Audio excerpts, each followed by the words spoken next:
Have you ever had one of those moments where your entire body screams at you to stay quiet, to blend in, to just let things happen the way everyone expects them to? Well, I had that moment standing in the back of the most expensive funeral I'd ever seen in my life, watching hundreds of people in designer black clothes pretending to mourn a woman they barely knew. And I knew right then and there that if I didn't open my mouth, if I didn't speak up and shatter the carefully constructed lie that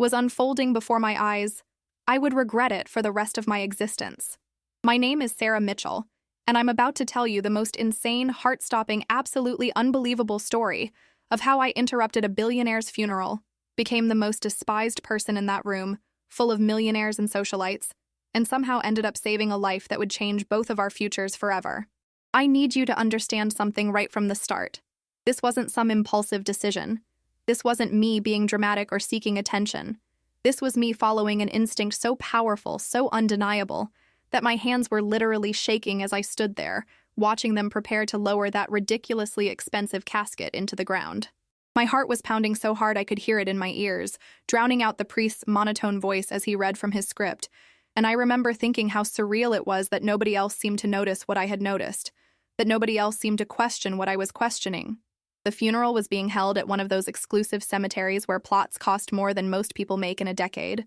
with perfectly manicured lawns that looked like they'd been trimmed with scissors, and marble headstones so polished you could see your reflection in them. There were probably 300 people there, maybe more, all of them dressed in clothes that cost more than my car, all of them wearing the same practiced expression of somber respect that rich people seem to perfect for occasions like these. I was standing near the back, partly because I'd arrived late, and partly because I wasn't even supposed to be there in the first place, and I was wearing the only black dress I owned, a simple thing I'd bought at a discount store 5 years ago that looked absolutely ridiculous compared to the haute couture surrounding me. I felt completely out of place, like an intruder who had stumbled into a world where I didn't belong, and yet I couldn't leave, couldn't walk away, because I knew something that nobody else in that crowd knew, something that made my stomach twist with anxiety and my palms sweat despite the cool autumn air. The woman they were burying was Victoria Ashford, one of the most successful tech entrepreneurs of our generation, a self-made billionaire who had built her empire from nothing,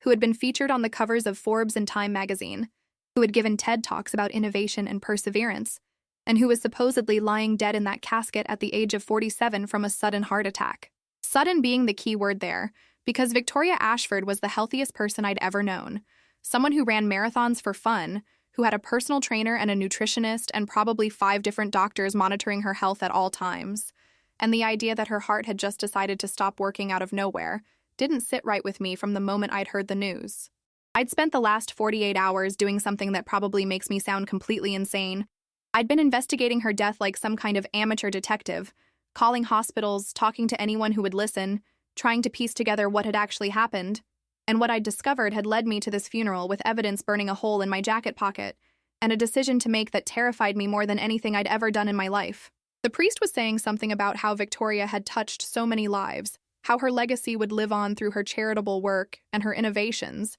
and I felt this surge of anger rise up in my chest, because these people didn't know her, not really. They knew her public persona. They knew the carefully curated image she presented to the world, but they didn't know the woman who used to sit in coffee shops at 3 a.m. working on code, who cried when she watched sad movies, who had dreams and fears and vulnerabilities just like everyone else. I knew her, though, or at least I used to know her, back before she became Victoria Ashford, the billionaire, back when she was just Vicky, my college roommate, my best friend, the person who understood me better than anyone else in the world until life and ambition and a stupid argument had driven us apart 7 years ago. We hadn't spoken since that argument, hadn't even exchanged a single text message, and the guilt of that silence had haunted me every single day since, a constant weight on my chest that grew heavier with each passing year. When I'd seen her obituary in the newspaper 2 days ago, that guilt had transformed into something else entirely, something sharp and painful that felt like my heart was being squeezed by an invisible hand.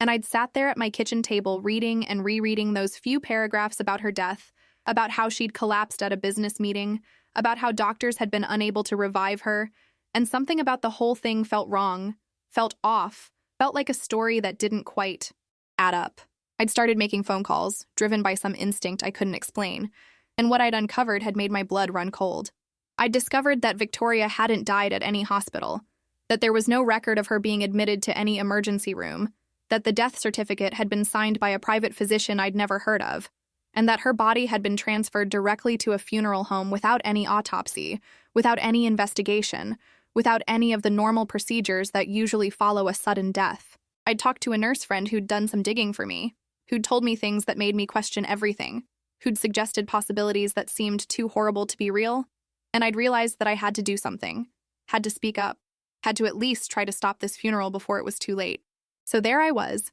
standing in the back of this crowd of strangers and acquaintances and business associates, clutching the papers I'd printed out, feeling like I was about to jump off a cliff without knowing if there was water below or just rocks. The priest finished his speech and gestured to Victoria's brother Marcus, who stepped forward to give the eulogy, and I felt my window of opportunity starting to close. Marcus was talking about their childhood, about how Victoria had always been ambitious, always been determined, and I was barely listening because my mind was racing, going over what I was about to do, rehearsing the words I would say, trying to prepare myself for the absolute chaos that was about to unfold. My legs felt like they were made of lead. My mouth was so dry I could barely swallow, and I had this moment of doubt where I thought maybe I was wrong, maybe I was just seeing patterns that didn't exist, maybe I was letting grief and guilt cloud my judgment. But then I looked at that casket again, at the flowers piled on top of it, at the finality of what was about to happen, and I knew I couldn't stay silent. I thought about Victoria, about the person she'd been,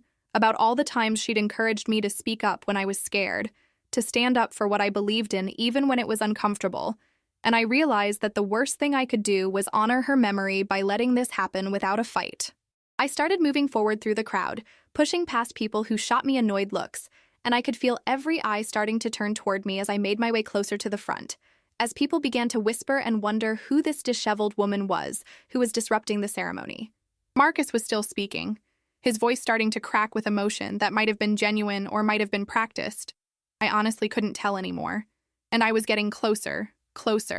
until I was right there at the front, right next to that casket, and I opened my mouth and heard my own voice, much louder than I'd intended, cut through the carefully orchestrated silence of the funeral and say the words that would change everything. Have you ever felt like your entire life has been building up to a single moment, a single decision that will define who you are and who you're going to become? That's exactly how I felt standing there, with 300 pairs of eyes suddenly locked on me, with my heart threatening to beat right out of my chest, knowing that there was no going back now, that I'd just crossed a line that couldn't be uncrossed. I watched Marcus's face transform from confused to angry in the span of about 2 seconds, and I could see Victoria's business partner, that sleek shark of a man named Richard, whom I'd always instinctively distrusted, starting to move toward me with security guards flanking him, and I knew I had maybe 30 seconds before they physically removed me from the premises, 30 seconds to say what needed to be said, to show them what I'd discovered, to make them understand that something was very, very wrong with this entire situation. My voice came out stronger than I felt, fueled by pure adrenaline and the absolute certainty that I was doing the right thing, even though everyone in that cemetery probably thought I'd lost my mind. And I said that we needed to stop this funeral immediately, that Victoria Ashford might not actually be dead, that I had evidence suggesting she'd been deliberately poisoned, and that her death had been staged, and that if we buried her now, we might be killing her for real. The words hung in the air for what felt like an eternity, and I could see the shock rippling through the crowd like a physical wave, could hear the gasps and the angry murmurs starting to build, could feel the absolute rage radiating from Marcus and Richard as they processed what I'd just accused them of. Someone shouted that I was insane, that I was disrespecting the deceased, that I should be arrested, and the security guards were definitely moving toward me now. But I pulled out the papers from my jacket, holding them up like some kind of shield, and I started explaining in rapid-fire sentences about how I'd checked with every hospital in the city,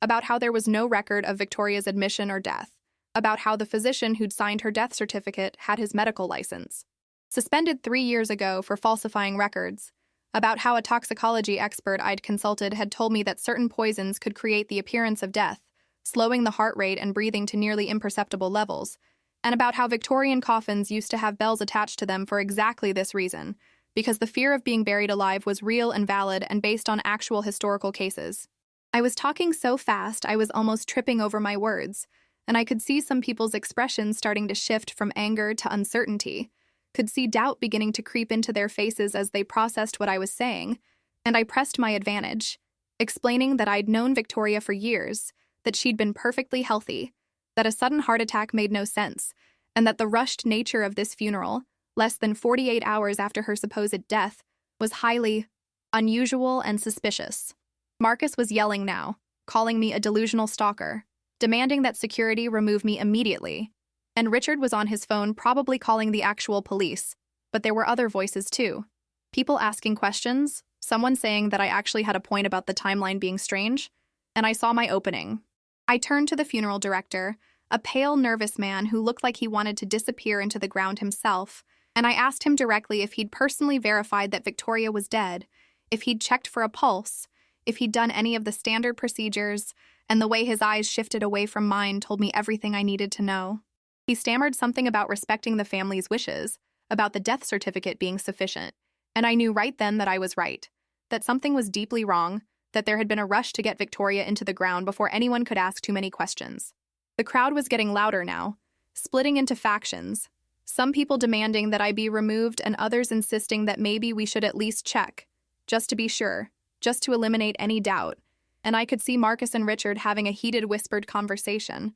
their faces growing more panicked by the second, which only confirmed my suspicions further. I made my final appeal, my voice breaking with emotion that was completely genuine, saying that if I was wrong, if I was completely insane and Victoria was truly dead, then they could arrest me, sue me, throw me in jail for all I cared. But if there was even a 1% chance that she was still alive, even the smallest possibility that we could save her, then didn't we have a moral obligation to check? Didn't we owe it to her to be absolutely certain before we put her in the ground forever? I talked about our friendship, about how Victoria had been someone who valued truth above all else, about how she would never want her funeral to proceed if there were legitimate questions about her death. And I looked directly at the people I recognized from her company, from her board of directors, and I asked them if they really wanted to take the risk of being responsible for burying their CEO alive, if they wanted that on their consciences for the rest of their lives. The turning point came from an unexpected source.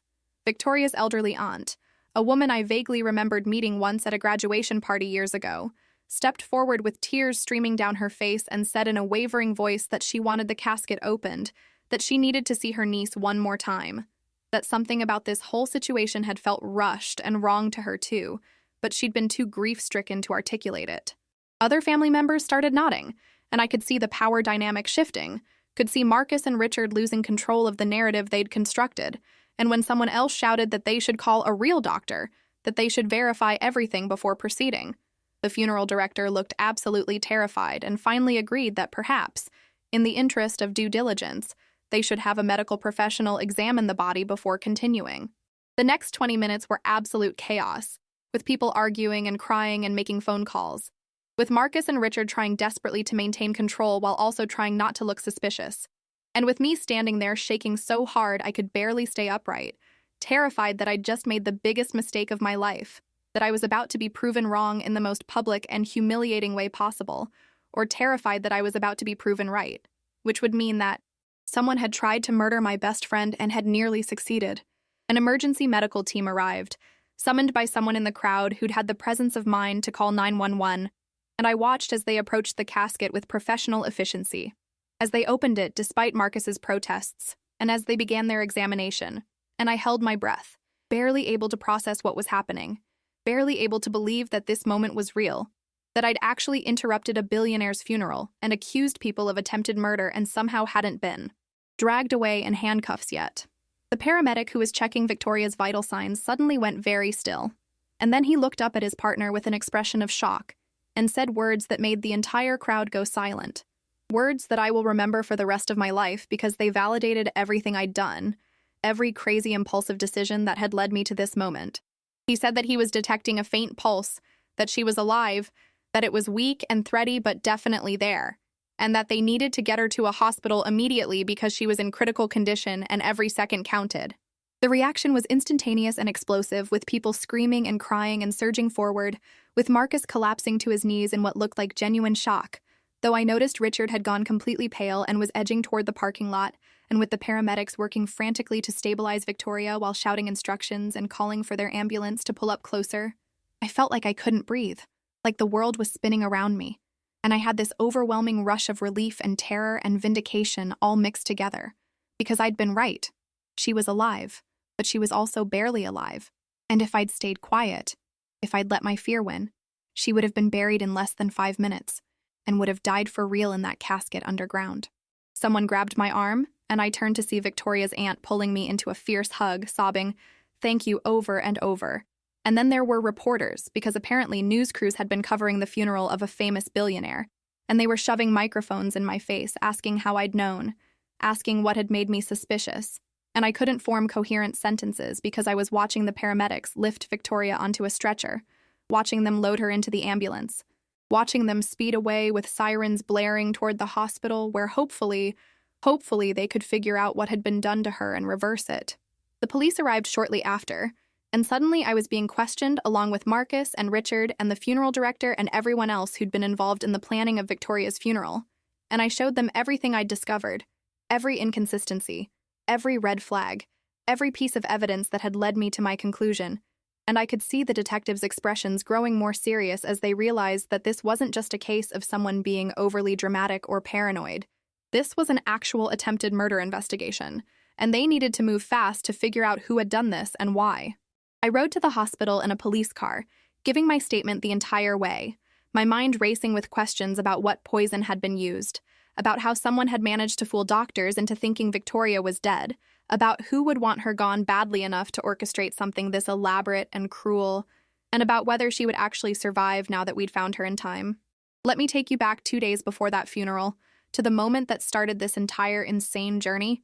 because you need to understand how I went from being someone who hadn't spoken to Victoria in 7 years to being the person who saved her life by interrupting her funeral. And it all began with something as mundane as me, sitting in my tiny apartment on a Thursday morning, drinking coffee that had gone cold while I scrolled through news on my laptop in my pajamas, trying to avoid starting the work projects I was dreading. I was a freelance graphic designer, barely making ends meet, living in a studio apartment that was basically a converted closet in a part of town where you could hear your neighbors' arguments through the walls, and I was in one of those moods where I felt like my life had somehow gotten off track, like I'd made all the wrong choices and ended up somewhere completely different from where I'd imagined I'd be at 35. I was clicking through articles without really reading them, just killing time and putting off adult responsibilities the way I did most mornings, when I saw a headline that made my heart stop, that made me read and reread it several times because surely I was misunderstanding. Surely it couldn't be saying what I thought it was saying.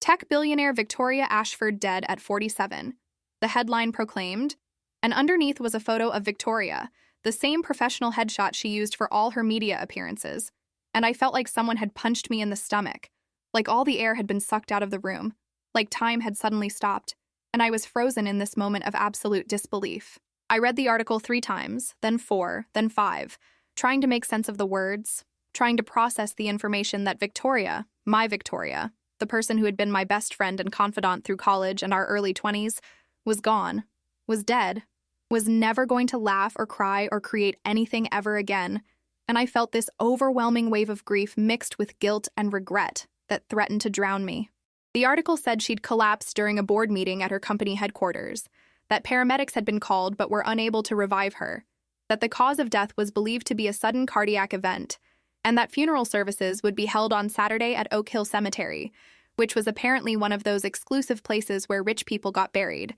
And I sat there staring at my laptop screen with tears streaming down my face, thinking about all the things I'd never said to her, all the apologies I'd never made, all the years we'd lost because of pride and stubbornness and a stupid argument that seemed so insignificant now. I thought about the last time I'd seen Victoria in person, 7 years ago, at a mutual friend's wedding, where we'd had a fight about something I could barely even remember now. Something about her changing, about her becoming too focused on business and success, about her not having time for the people who'd known her before she was famous. And I remembered how angry she'd looked, how she'd told me that I was jealous of her success, that I couldn't handle the fact that she'd moved on while I was stuck in the same place. And I remembered walking away from that conversation knowing that our friendship was over, but telling myself I didn't care, that I didn't need her anymore, that we'd grown into different people with different values. But I had cared, desperately, and I'd thought about reaching out to her probably 100 times over the years, had drafted emails and text messages that I'd never sent,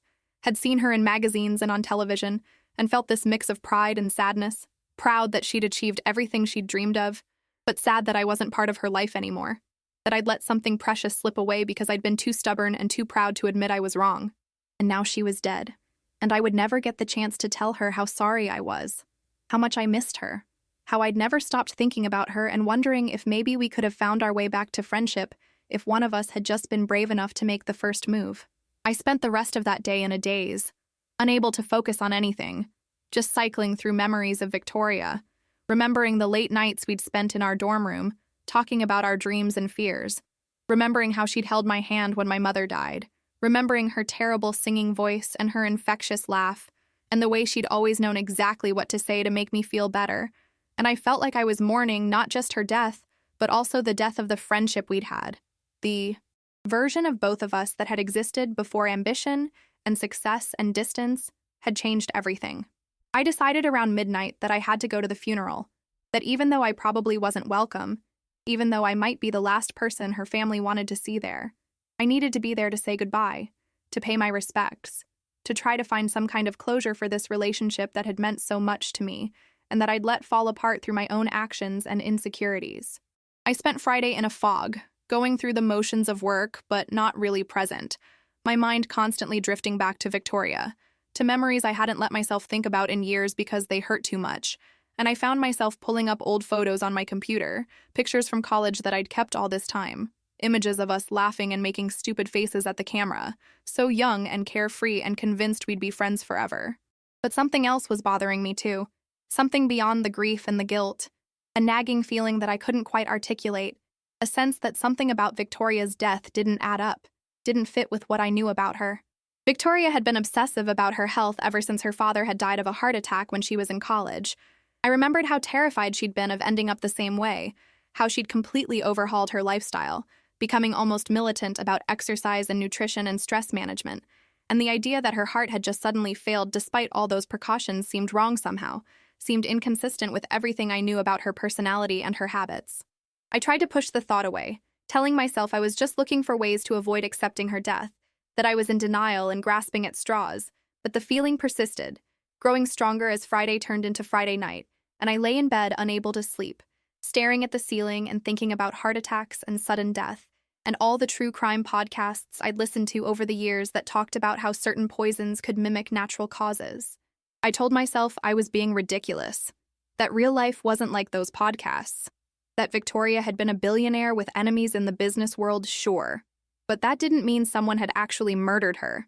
And yet I couldn't shake the feeling, couldn't silence the voice in my head that kept saying something is wrong, something doesn't fit, you need to look deeper. By 3 a.m, I'd given up on sleep and was sitting at my laptop again, Googling things like, can a heart attack be faked, and poisons that look like natural death, and how to tell if someone was murdered, feeling completely insane but unable to stop, driven by some instinct I didn't fully understand but couldn't ignore. I found articles about historical cases of people being buried alive, about how in the Victorian era there had been such a fear of premature burial that they'd invented coffins with bells and breathing tubes, and I found medical papers about various substances that could slow the heart rate to nearly nothing, creating a death-like state that could fool even experienced doctors if they weren't looking carefully. I found stories about corrupt physicians who'd falsified death certificates for money, about funeral homes that had rushed burials to cover up evidence of foul play, and while I knew that most of this was probably irrelevant, probably just feeding my anxiety and my desire to believe that Victoria's death wasn't real,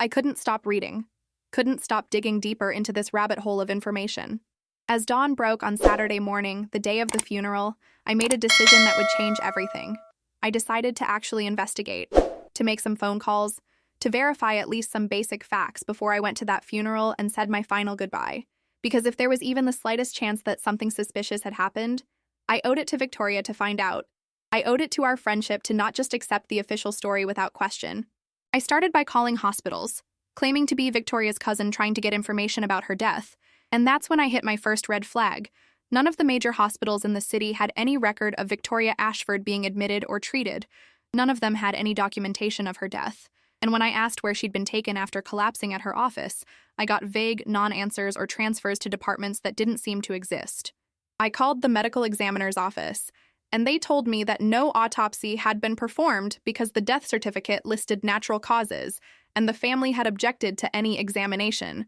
which struck me as extremely odd, given that Victoria had collapsed suddenly and unexpectedly at 47 years old, an age where sudden death would typically warrant at least some investigation. I managed to get a copy of the death certificate from a public records database, and that's when I noticed that the physician who'd signed it, Dr. Lawrence Whitmore, wasn't someone I'd ever heard Victoria mention, wasn't her regular doctor. And when I Googled his name, I discovered that he'd had his medical license suspended 3 years ago for falsifying medical records in an insurance fraud case, though apparently he'd gotten it reinstated after some kind of appeal. That detail sent chills down my spine, because why would Victoria, who had access to the best doctors in the country, have her death certificate signed by someone with that kind of history, unless someone was deliberately choosing a doctor who could be persuaded or bribed or coerced into signing off on a false cause of death? I called my friend Jennifer, who was a nurse at one of the major hospitals, and I asked her to do me a favor, to look into this situation and tell me if anything seemed off to her from a medical perspective. And she called me back an hour later, sounding worried and confused, saying that she'd made some discreet inquiries and that the whole thing was weird, that there should have been way more documentation, way more investigation, and that the timeline between Victoria's supposed collapse and her scheduled burial was unusually fast, almost suspiciously so. She told me about various substances that could create the appearance of death, drugs, and plant-based toxins that could slow vital signs to nearly imperceptible levels. And she said that if someone wanted to fake a death convincingly enough to fool a casual examination, but not a thorough autopsy, it would absolutely be possible, especially with the help of a corrupt or compromised doctor. Jennifer asked me what I was going to do with this information, and I honestly didn't know. I just knew that I couldn't stay quiet. Couldn't go to that funeral and watch them bury Victoria without at least trying to verify that she was actually dead, without at least raising questions about the inconsistencies I'd found. I printed out everything I'd discovered, every note I'd made, every piece of evidence that suggested something was wrong, and I put it all in a folder that I slipped into my jacket pocket, and then I got dressed in my only black dress and headed to Oak Hill Cemetery, my heart pounding with anxiety and fear and a strange kind of desperate hope that I was right, that I wasn't crazy, that I was about to do something that mattered. The drive to the cemetery felt surreal, like I was watching myself from outside my body, and I kept rehearsing what I would say, how I would present my case, trying to anticipate every objection and every accusation that would be thrown at me. And I was terrified, absolutely terrified, but I also felt more certain of my purpose than I had in years. Felt like maybe this was why I'd been unable to fix my friendship with Victoria while she was alive, because I was meant to save her life now. Instead, because sometimes the universe has a plan that we can't see until we're right in the middle of it. Have you ever felt like you were being guided by something bigger than yourself? Like your intuition was screaming at you to pay attention, to act, to trust that you were on the right path even when everything seemed insane? That's exactly how I felt pulling into that cemetery parking lot, seeing all those expensive cars and all those people in designer clothes, and knowing that I was about to walk into a situation where I would be outnumbered and outclassed and probably laughed at or arrested, but doing it anyway because staying silent would have been worse than any embarrassment or consequence I might face. I need to tell you about my connection to Victoria, about why this wasn't just about solving a mystery or playing detective, but about a bond that had shaped who I was as a person, a friendship that had meant everything to me even though I'd let it die through my own failings and insecurities. Victoria and I met during freshman orientation at college, both of us nervous and awkward and trying to figure out how to navigate this new world of independence and possibility. And we'd bonded instantly over our shared love of terrible horror movies and our inability to cook anything more complicated than instant ramen. We became roommates sophomore year, and those 2 years living together were some of the best of my life, filled with late-night conversations about everything and nothing, with study sessions that devolved into philosophical debates, with adventures and misadventures and the kind of deep friendship that only happens when you're young enough to be completely honest about your fears and dreams without the protective armor that adults learn to wear. Victoria was brilliant. Everyone could see that. But what most people didn't see was how insecure she was underneath all that intelligence and ambition, how she constantly worried that she wasn't good enough, wasn't smart enough, wasn't worthy of the success she was chasing. And I was one of the few people she let see that vulnerability, one of the few people she trusted enough to show her true self to without the mask she wore for everyone else. I'd been there when she'd come up with the idea for her first tech startup, a software solution for small businesses that seemed simple, but that solved a real problem in an elegant way, and I'd watched her pour every ounce of her energy into making it work, going days without sleep, maxing out credit cards, living on coffee and determination and sheer force of will. I'd been her cheerleader and her reality check, celebrating her successes and talking her down from panic attacks when things went wrong, and when her company finally got funding and started to take off, I'd been genuinely thrilled for her, proud of what she'd accomplished through her own intelligence and hard work. The problems started gradually, not with any single dramatic moment, but with a slow drift that neither of us really noticed until it was too late to easily fix. Victoria started having less time for our friendship, canceling plans because of work obligations, missing important events in my life because she was traveling or in meetings, and I told myself I understood, that I was being supportive, that her career was important and I shouldn't be needy or demanding. But resentment had built up quietly inside me, a feeling I'd been ashamed to admit even to myself, a sense that I was losing my best friend to her ambition, that she was choosing success over the people who'd been there before success was even a possibility, and I'd started making passive-aggressive comments, starting arguments about nothing, testing whether she still cared about our friendship or if I'd become just another obligation she had to manage.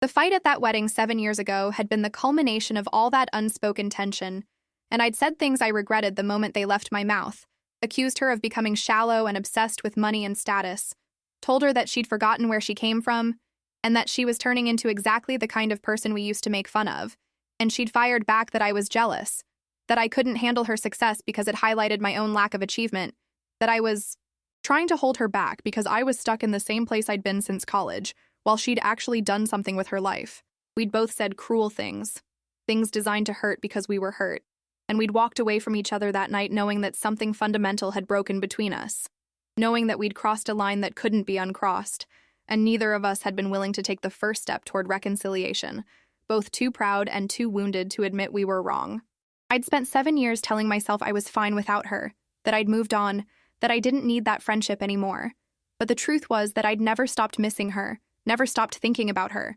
never stopped regretting the way things had ended between us. And seeing her obituary had ripped open all those old wounds and forced me to confront how much I'd lost, how much we'd both lost because we'd been too stubborn to forgive. So when I started investigating her death, it wasn't just about solving a mystery. It was about making up for 7 years of silence. It was about proving to myself that I still cared enough to fight for her even if she wasn't alive to know it. It was about refusing to let our story end with that stupid argument and all that unresolved pain. I wanted to believe she was still alive, partly because I couldn't bear the thought of living the rest of my life knowing that the last words I'd said to her had been angry and hurtful, that I'd let pride keep me from apologizing while I still had the chance. And if there was even the slightest possibility that I could save her, that I could have a second chance to make things right, then I would do whatever it took, face whatever consequences might come, risk looking like a complete lunatic in front of hundreds of people because the alternative, staying quiet and letting her be buried when she might still be alive,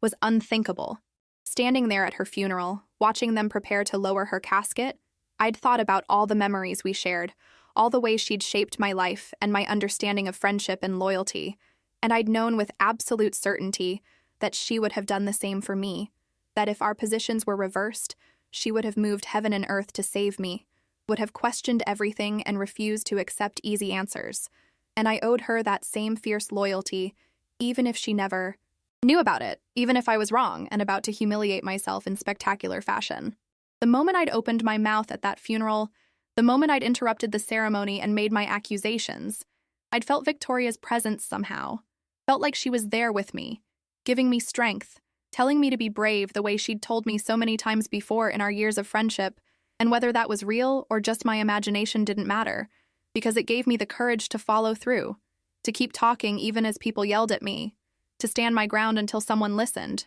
until someone agreed to check, until the truth came out. When the paramedic had announced that Victoria was alive, that there was a pulse, I'd felt this incredible rush of emotion that I still can't fully put into words. Relief and vindication and terror and joy all mixed together. And I'd thought about how our friendship had started with Victoria helping me during freshman orientation when I'd gotten lost trying to find my dorm, and now I'd gotten to return the favor in the most dramatic way possible, saving her life when everyone else had given up on her. Do you know what it feels like to have people hate you and then suddenly realize you were right all along? The shift in that crowd was almost instantaneous. from viewing me as a crazy disruptive person to suddenly treating me like a hero. And while part of me wanted to enjoy that validation, mostly I was just focused on Victoria, on hoping she would survive, on praying that my intervention hadn't come too late, that the poison or drug or whatever had been used on her hadn't caused permanent damage during all those hours when everyone thought she was dead. The investigation that followed Victoria's dramatic rescue was like something out of a crime thriller, and I found myself at the center of it, giving statement after statement to detectives who seemed genuinely impressed by the amateur investigation I'd conducted in just 48 hours, though they were also careful to remind me that what I'd done was dangerous and that I should have called the police with my suspicions instead of confronting everything at the funeral. They were right, of course, but we all knew that if I'd just called with my theory, if I hadn't forced the issue publicly at the funeral itself, the police probably wouldn't have taken me seriously enough to stop the burial in time. They would have investigated, sure, but slowly, carefully, building a case, and by the time they acted, Victoria would have been 6 feet underground and genuinely dead from lack of oxygen. The toxicology reports came back within a few days, and they confirmed what I'd suspected. Victoria had been poisoned with a rare plant-based toxin called tetrodotoxin, the same substance found in pufferfish, which in carefully calculated doses could create a death-like state by dramatically slowing the heart rate and respiration to nearly imperceptible levels, making someone appear dead to casual examination, while keeping them alive in a kind of suspended animation that could last for hours, or even days. It was a substance that required serious expertise to use effectively, and the fact that someone had managed to dose Victoria precisely enough to fake her death without actually killing her immediately spoke to careful planning and medical knowledge. This wasn't some impulsive crime. This was a calculated attempt to make her disappear and probably eventually die without anyone questioning it. The investigation revealed that the poison had been administered through her morning coffee at the office, in a custom blend that only she drank and that was prepared by her executive assistant, a woman named Patricia Chen, who'd worked for Victoria for 5 years and who'd seemed utterly devoted to her boss, at least on the surface. Patricia confessed after only 12 hours of interrogation, breaking down in tears and admitting everything, explaining that she'd been recruited by Richard Bennett, Victoria's business partner, who'd promised her millions of dollars if she helped him eliminate Victoria so he could take full control of their company.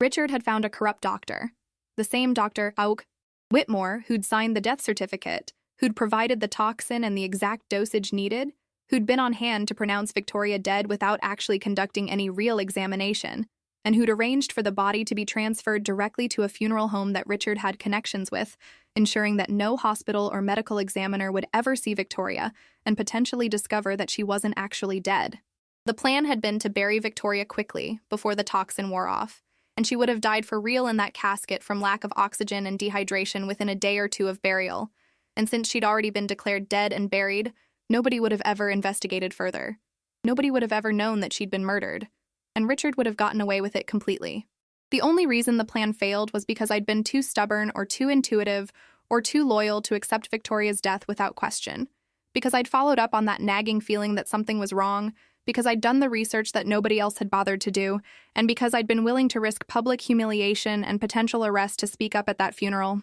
The detectives told me that my timing had been perfect, that Victoria had been in that coffin for about 6 hours at that point, and that she probably had another 12 to 18 hours before the lack of oxygen would have caused brain damage or death. So if I'd waited, if I'd second-guessed myself, if I'd decided to just stay quiet and grieve privately, she would have died for real, and Richard would have succeeded. Patricia provided extensive testimony about Richard's involvement, how he'd approached her months ago and slowly recruited her with promises of money and freedom,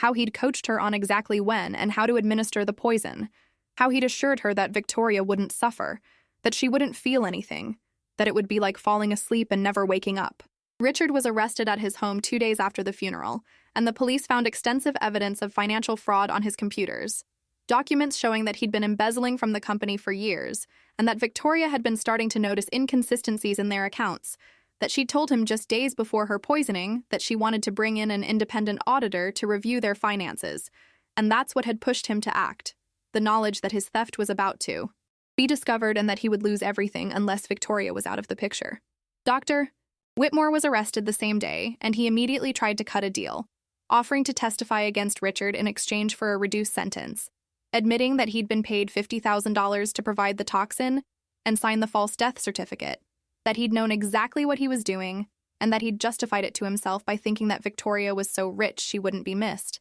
that she probably had enemies who wanted her dead anyway, so he was just facilitating something. That would have happened eventually. The funeral director was investigated too, though ultimately he wasn't charged with anything because there was no evidence he'd known about the plot. He'd just been incompetent and overly deferential to the family's wishes, not checking things he should have checked, not asking questions he should have asked, and while his career was essentially over after the scandal, at least he didn't go to prison. Victoria remained in a medically induced coma for 3 days while doctors worked to flush the remaining toxin from her system and monitor her organs for damage. And I spent those 3 days at the hospital, refusing to leave despite having no official right to be there, camping out in the waiting room and surviving on vending machine coffee and anxiety, terrified that after everything, after all the drama of saving her at the funeral, she might still die, that the toxin might have damaged her, heart or brain in ways that couldn't be reversed, that I might have bought her only a few extra days of life instead of actually saving her.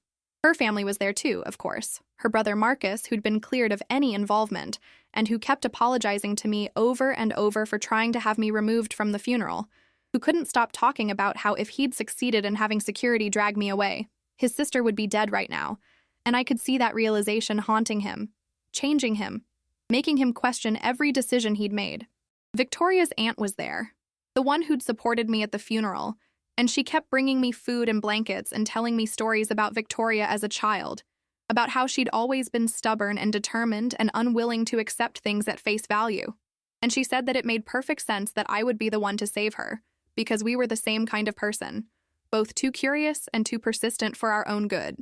On the 4th day, the doctors brought Victoria out of sedation, and she woke up slowly, confused and disoriented, with tubes and monitors everywhere. And the first thing she asked was what had happened, where she was, and why she felt like she'd been hit by a truck. The doctors explained carefully about the poisoning, about how she'd been clinically dead for hours, about how her funeral had been interrupted by someone who'd realized something was wrong. And I watched from the doorway as Victoria processed this information, saw her face cycle through shock and fear and anger and finally land on a question. She asked who had saved her, who had stopped the funeral, and the doctor pointed to me standing there in the doorway wearing the same clothes I'd been in for 4 days straight, because I'd been too afraid to leave the hospital long enough to go home and change, and our eyes met for the first time in 7 years. The moment Victoria recognized me was something I'll never forget, her eyes widening in shock, her mouth opening like she wanted to say something but couldn't find words, and I could see her trying to process not just the fact that someone had saved her life,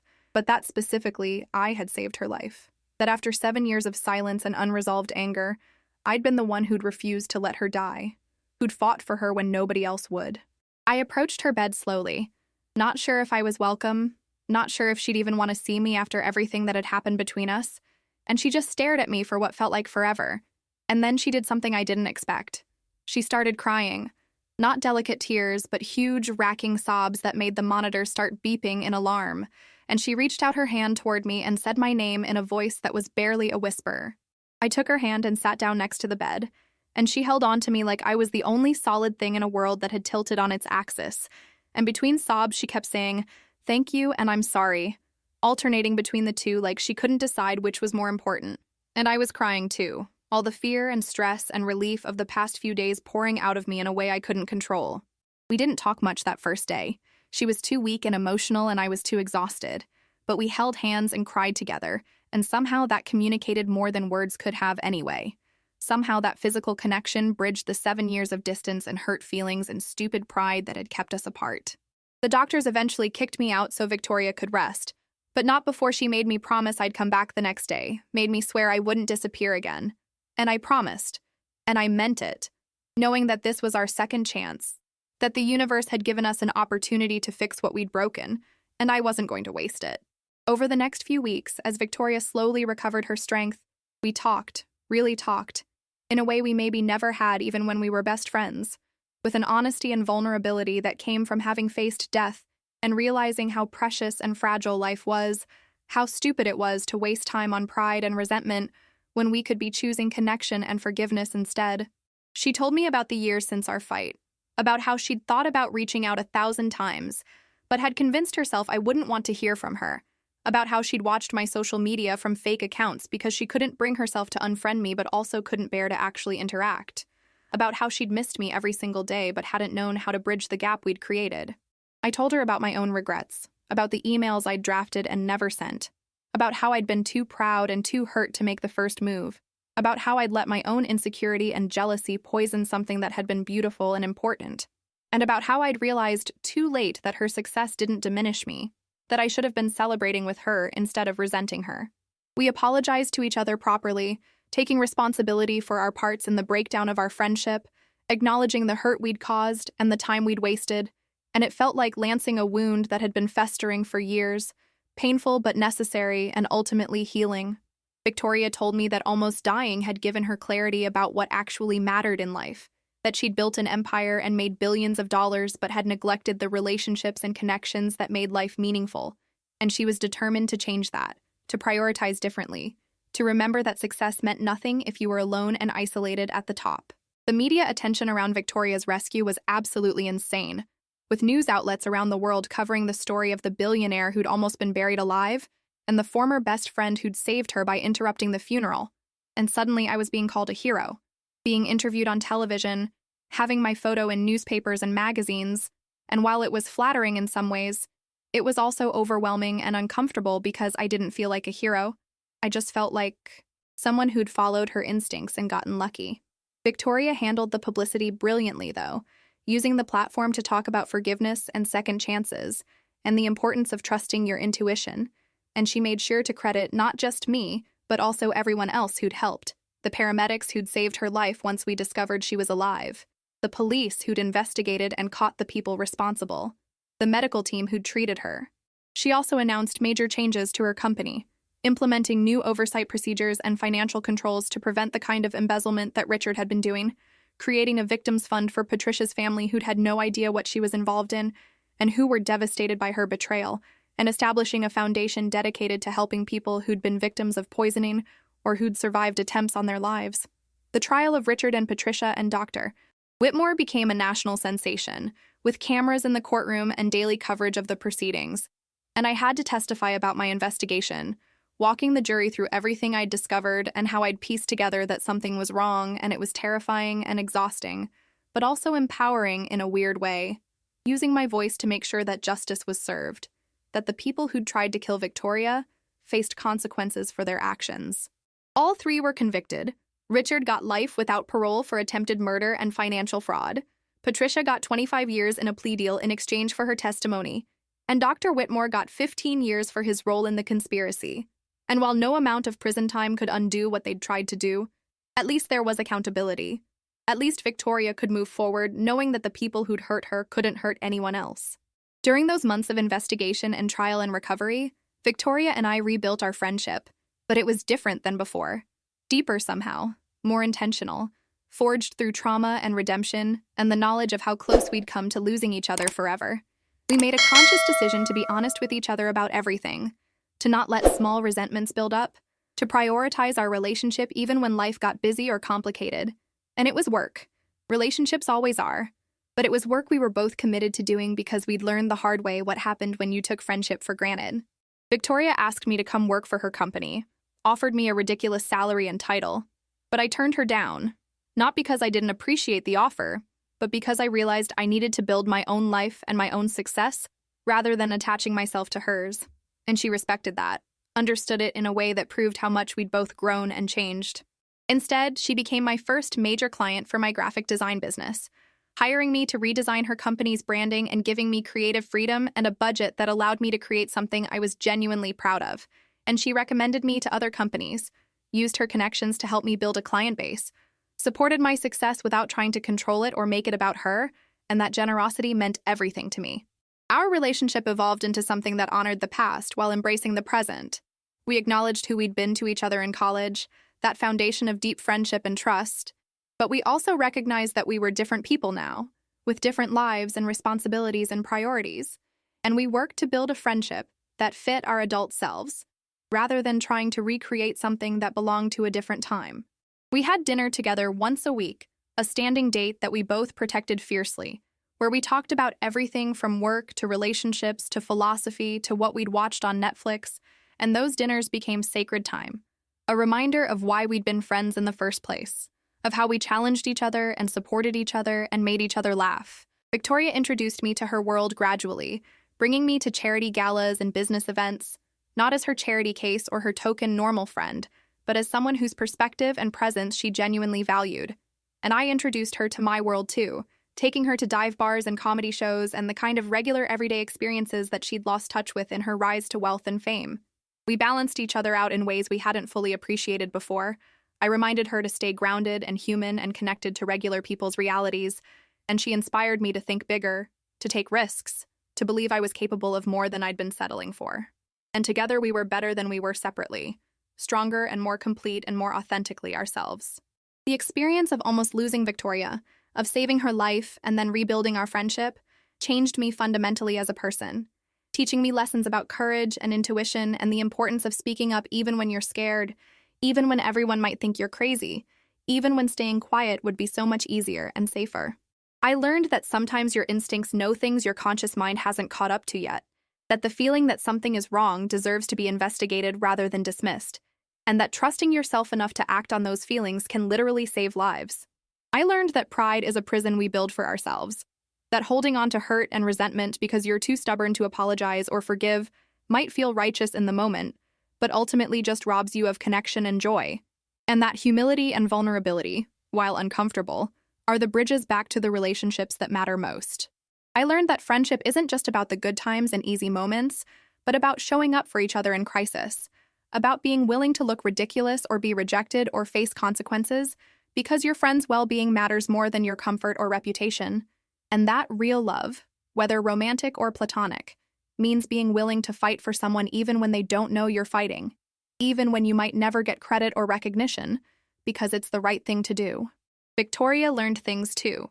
Painful lessons about trust and betrayal, about how people you think you know can hide dark intentions, about how success and wealth can make you a target, can paint a bullseye on your back that attracts all kinds of dangerous attention, and about the importance of having people in your life who care about you as a person rather than as a source of money or status or opportunity. She became more careful about who she trusted, but also more intentional about maintaining relationships with people who'd known her before she was famous, who remembered her as just Vicky, who loved her for who she was rather than what she could do for them. And she credited that shift in priorities with making her happier than she'd been in years, despite the trauma of what she'd survived. The story of how I interrupted Victoria's funeral became something of an urban legend, retold and embellished and turned into various versions on social media and in news articles. And sometimes when I encountered people who'd heard about it, they'd treat me like I was some kind of detective genius or fearless hero, and I'd have to explain that I wasn't, that I was just someone who'd gotten a bad feeling and been too stubborn to ignore it,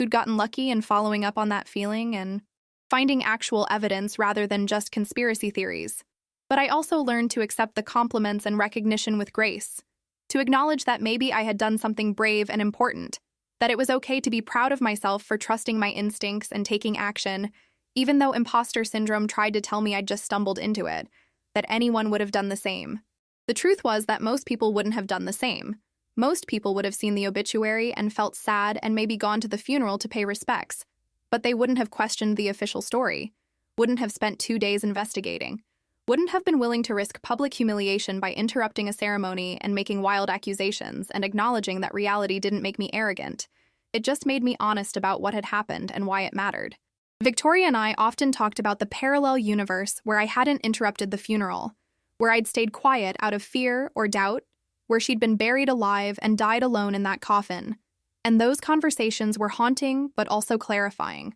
reminding us both of how fragile life was, how random and arbitrary survival could be, how a single choice or moment could mean the difference between life and death, between reconciliation and permanent estrangement. We didn't take our second chance for granted, didn't assume we had unlimited time to work through issues or reconnect, because we'd learned the hard way that tomorrow isn't guaranteed, that the opportunity to apologize or forgive or tell someone they matter might not come around again, and that awareness infused our friendship with an urgency and appreciation that made it deeper and more meaningful than it might have been otherwise. The physical and emotional recovery process for Victoria was long and complicated, with therapy to deal with the trauma of what had happened, with medical monitoring to ensure the toxin hadn't caused lasting damage to her heart or other organs, with anxiety and nightmares and moments of panic when she thought about how close she'd come to death, and I was there for all of it, not as a savior or hero, but as a friend, someone who listened and supported and reminded her that she'd survived, that she was safe now, that the people who'd hurt her were in prison and couldn't touch her anymore. We went to therapy together sometimes, working through our own relationship issues and history with the guidance of a professional who helped us communicate more effectively, who taught us strategies for handling conflict and maintaining connection. And while it felt a bit formal and structured at first, those sessions gave us tools we used long after we stopped going, frameworks for staying close even when life got complicated. Victoria started a blog about her experience, writing honestly about the trauma and the recovery and the lessons she'd learned, and it resonated with thousands of people who'd survived their own brushes with death or betrayal, who found comfort and inspiration in her willingness to be vulnerable and authentic. And watching her use her platform to help others, to turn something horrible into something meaningful, made me proud of the person she was becoming, the person she'd always had the potential to be, but that success and pressure had maybe obscured for a while. Now, several years after that dramatic day at the cemetery,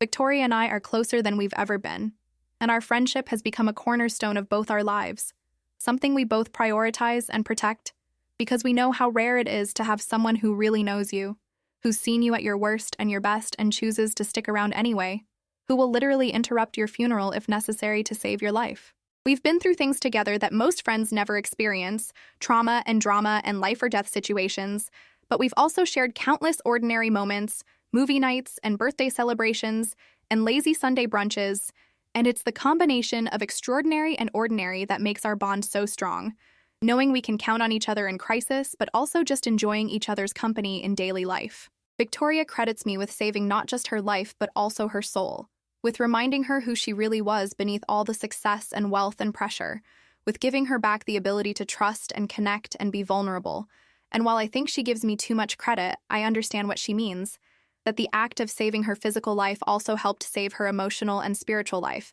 helped her reprioritize and remember what actually mattered. I credit her with saving me too, in a different way, with inspiring me to be braver and more ambitious, with believing in my talents and supporting my dreams, with showing me through her own example that it's possible to be successful and wealthy and still stay true to your values, still maintain meaningful relationships, still be a good person, and with giving me a friendship that has enriched my life immeasurably. The lessons I learned from this whole experience have stayed with me, shaping how I approach not just friendship, but life in general, and I want to share them with you because I think they matter. I think they're universal truths that we all need to hear sometimes. First, trust your instincts if something feels wrong, if you have that nagging voice in the back of your head telling you to look deeper, to ask questions, to not just accept the official story, listen to it, investigate it, because your subconscious often picks up on patterns and inconsistencies before your conscious mind catches up, and ignoring those feelings because they seem illogical or inconvenient could mean missing something important.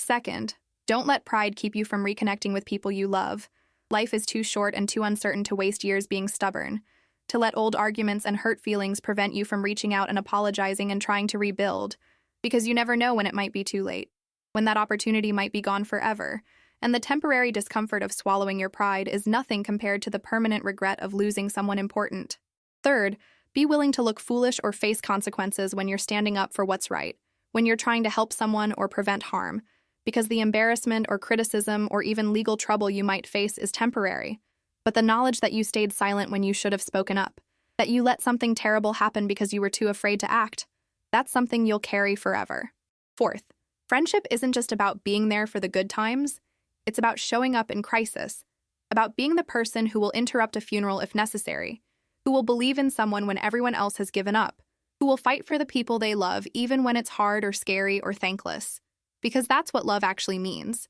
Not the easy, superficial stuff, but the difficult, courageous stuff that requires sacrifice and risk. And finally, second chances are precious and rare, if you're lucky enough to get one, with a friend or a family member or even with life itself. Don't waste it. Don't fall back into old patterns and old mistakes, but approach it with intentionality and gratitude, recognizing that not everyone gets this opportunity, that you've been given a gift and you owe it to yourself and to the other person to make the most of it. So here's what I want you to do right now. Think about someone in your life who matters to you. Someone you've lost touch with or had a falling out with. Someone you've been meaning to reach out to but haven't because of pride or fear or just the inertia of time passing. And I want you to contact them, send that text message, make that phone call, write that email, whatever it takes to bridge the gap and start the conversation, because you never know when it might be too late, when they might be gone or circumstances might change in a way that makes reconnection impossible. Don't wait for a crisis or a tragedy to give you permission to reconnect.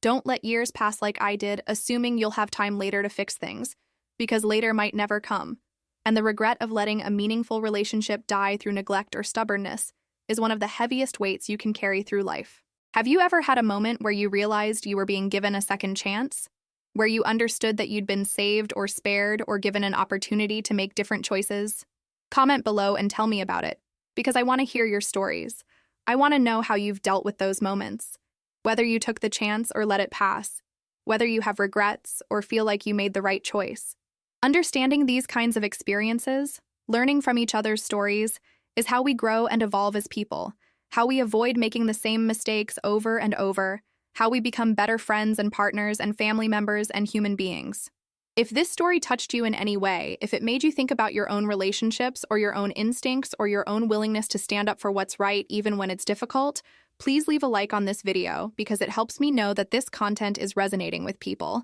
that sharing these deeply personal and sometimes painful experiences is worthwhile and meaningful. Subscribe to I Lived to Tell for more stories like this one, real accounts of survival and friendship, and the extraordinary things ordinary people do when circumstances demand courage, because I'm committed to creating content that isn't just entertaining, but that actually matters, that makes you think and feel and maybe inspires you to be braver or kinder or more intentional in your own life. Hit that notification bell so you don't miss any future videos, because I have more stories to share, more lessons learned through experience, more examples of how paying attention to your instincts and being willing to take action can change lives in profound ways. Remember that you are capable of more than you think, that your voice and your actions matter, that trusting yourself and standing up for what's right can literally save lives, and that the connections we build with other people, those deep, meaningful friendships that weather crisis and change and time, are what make life worth living, what give our existence meaning and purpose beyond just survival. Thank you for listening to my story, for taking this journey with me through one of the most intense and transformative experiences of my life, and I hope it inspires you to trust your instincts, to reach out to people you care about, to be brave enough to speak up when something feels wrong, and to cherish the relationships that matter most, because you never know when everything might change in an instant.